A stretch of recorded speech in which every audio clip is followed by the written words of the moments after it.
பெண்கள், குழந்தைகள், weight loss பண்ணுறவங்க, இதய நோயாளிகள், அதாவது ப்ரெஷர் பேஷண்ட்டு, டயபெட்டிக் பேஷண்ட்டு, இப்படி எல்லாருக்குமே உகந்த சூப்பரான ஃபுட்டு. அதாவது வெயிட் லாஸ் பண்ணுறவங்க இந்த சாப்பாடை வந்து நல்லா எடுத்துக்கலாம்.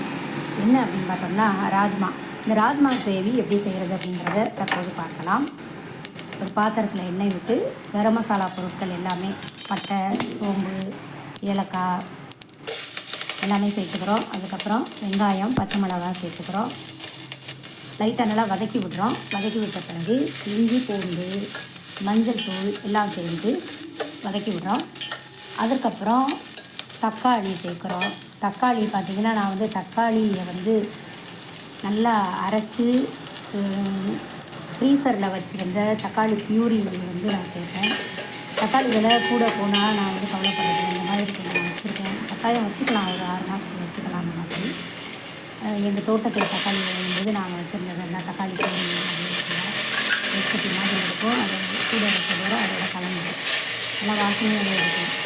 தக்காளி சேர்க்குற மாதிரியே கிடைக்கும், எந்த வித்தியாசமும் கிடையாது. நான் ஒரு தக்காளி வந்து டேரெக்டாக சேர்க்குறேன், அதில் சேர்க்குறேன்.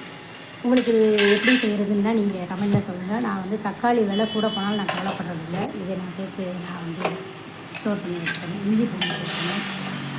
அதுக்கப்புறம் வந்து மசாலா எல்லாம் என்னென்ன மசாலா அப்படின்னு பார்த்தீங்கன்னா மஞ்சள் தூள்,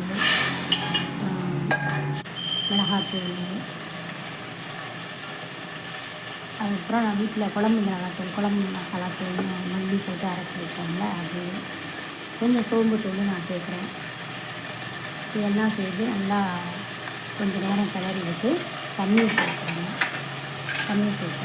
இந்த கேஸில் பார்த்திங்கன்னா தேங்காய், கசகசாய், நிலக்கடலை இந்த 3 சேர்த்து மிக்சியில் அரைச்சிட்டு வந்து இதில் தண்ணி கொதித்த உடனேயே நம்ம என்ன பண்ணுறோன்னா அந்த ராஜ்மாவை வந்து தனியாக நாள் நைட்டு ஊற வச்சு குக்கரில் வச்சு நல்லா வேக வச்ச ராஜ்மா வந்து ஒரு 7-8 தடவை விசில் வச்சு வேக வைக்கணும். நல்லா வெந்துருச்சு. இப்போ நல்லா அந்த மாதிரி வெந்துடணும். அதுக்கப்புறம் அதில் இங்கே ரெடி ஆகிட்டுருக்க குழம்புல வந்து இந்த பயிரை வந்து நம்ம சேர்க்குறோம். இப்போ சேர்த்த பிறகு அதுக்கப்புறம் நம்ம அரைச்சி வச்சுருந்த தேங்காயை அதோடு சேர்த்து மிக்ஸ் பண்ணுறோம். மிக்ஸ் பண்ண உடனே நமக்கு சுவையான ராஜ்மா கிரேவி அட்டகாசமாக ரெடி ஆகிடுச்சு. இது பார்த்திங்கன்னா சப்பாத்திக்கு, பூரிக்கு, சாதத்துக்கு எல்லாத்துக்குமே நல்லது. வெயிட் லாஸ் பண்ணுறவங்களுக்கு சூப்பரான ஃபுட்டு இது. 40 வயதுக்கு மேலே உள்ள பெண்கள் கட்டாயம் இந்த சாப்பாடை எடுத்துக்கிறலாம். ரொம்ப ரொம்ப நல்லது. கரம் மசாலா கடைசியாக சேர்த்துக்கிறோம். அவ்வளோதாங்க, சூப்பரான ராஜ்மா கிரேவி ரெடி.